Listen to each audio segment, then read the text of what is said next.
Nagbanta si Vice President Leni Robredo na kakasuhan ng managkakalat di mano ng malisyosong impormasyon sa internet tungkol sa kanya at sa kanyang pamilya.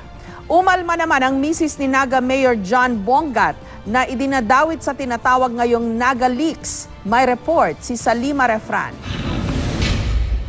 Seryosong pinag-aaralan na raw ni Vice President Leni Robredo na papanagutin na sa batas ang nagkakalat ng malisyosong mga storya tungkol sa kanya at sa kanyang pamilya sa social media. For a very long time, grabe yung viciousness. Ako yung nasa receiving end ng lahat na viciousness.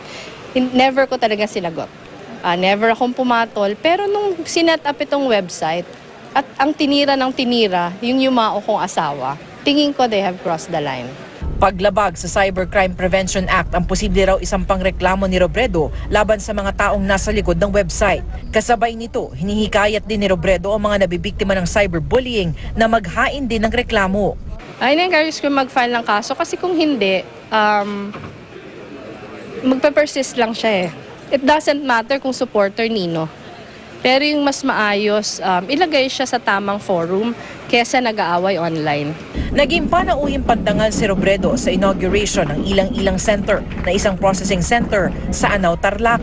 Dumalo rin si dating Pangulong Noynoy Aquino pero hindi ito nagbigay ng anumang pahayag sa media. Umalma naman ang may bahay ni Naga Mayor John Bongat na si Farah sa natatanggap daw niyang cyberbullying. Idinadawit kasi ang pangalan ni Bongat sa mga taong nasa likod ng website na laban sa mga Robredo.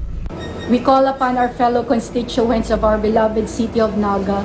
Please pray for our family, including our innocent children whose screenshot photos were irresponsibly dragged into this unforgivable online bullying.